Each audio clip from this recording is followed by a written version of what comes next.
عمران خان کے بے لگام یوتھیوں کی جانب سے ایکسٹینشن کے الزام پر کردار کشی کا سامنا کرنے والے چیف جسٹس قاضی فائز عیسیٰ تمام تر پیشن گوئیوں کے برعکس ریٹائرمنٹ لے کر باوقار انداز میں گھر جا رہے ہیں۔ ایسے میں اہم ترین سوال یہ ہے کہ کیا وہ لوگ اپنے جھوٹے الزامات پر شرمندگی کا اظہار کریں گے جو پچھلے کئی مہینوں سے قاضی فائز عیسیٰ پر ایکسٹینشن لینے کی کوشش کا الزام لگا رہے تھے۔ معروف لکھاری اور تجزیہ کار بلال غوری اپنے تازہ سیاسی تجزیے میں کہتے ہیں کہ قاضی فائز عیسیٰ میں بہت سی بشری کمزوریاں ہوں گی، لیکن میرا گمان ہے کہ ان کا شمار پاکستانی عدلیہ کی تاریخ کے چند بہترین جج صاحبان میں ہوگا۔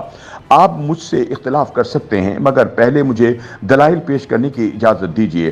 وطن عزیز میں ہائی کورٹ اور سپریم کورٹ تو کیا، ایڈیشنل ڈسٹرکٹ اینڈ سیشن جج صاحبان کا کرو فر روب، دبدبہ اور تمتنا سب نے دیکھا ہے، مگر فائز عیسیٰ چیف جسٹس بننے کے بعد بھی ہوٹر بجاتی گاڑیوں اور ہٹو بچوں کی صداؤں کے ساتھ سفر کرنے پر آمادہ نہیں ہوئے۔ وہ بغیر کسی پروٹوکول اور سیکیورٹی کے اپنے اہل خانہ کے ساتھ گھومتے پھرتے رہے۔ یہی وجہ ہے کہ ایک انتہا پسند نے انہیں اسلام آباد کی ایک بیکری پر اپنا ہدف بنا لیا، جس کے بعد نام نہاد انقلابی یوتھیوں نے ناچ ناچ کر گھنگرو توڑ ڈالے۔ جج ہوں یا جرنیل، پلاٹوں کی سیاست نے بیڑا غرق کر دیا۔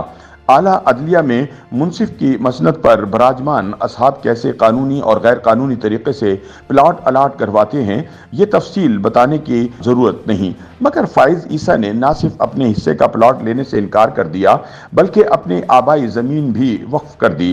اب بغض کا شکار ہیں تو حکومت کو دی گئی زمین کی مالیت پر بال کی کھال اتار سکتے ہیں، لیکن سچ یہ ہے کہ کسی اور جج کو تو اتنی بھی توفیق نہیں ملی۔ بلال غوری کہتے ہیں کہ جب قاضی فائز عیسیٰ چیف جسٹس بنے تو سیاسی افق پر غیر یقینی کے بادل چھائے ہوئے تھے۔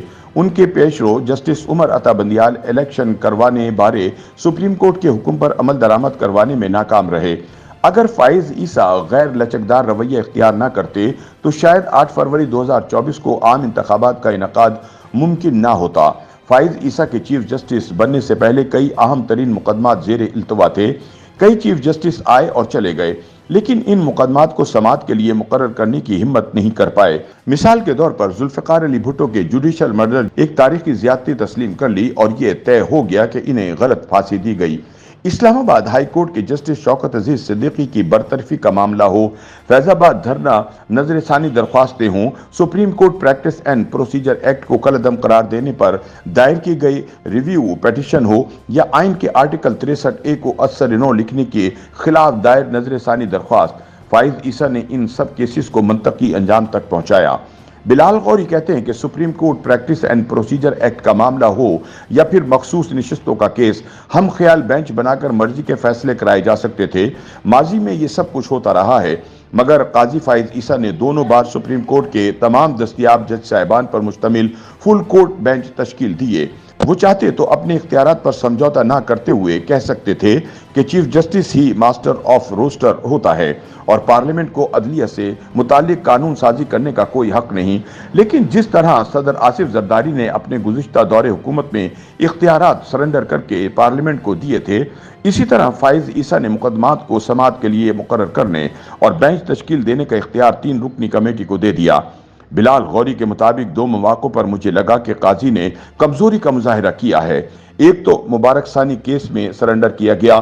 زمینی حقائق کے پیش نظر میں قاضی فائز عیسیٰ کو قصوروار تو نہیں سمجھتا، لیکن اس سمجھوتے کے لیے کوئی باعزت طریقہ اختیار کر لیا جاتا تو زیادہ بہتر ہوتا۔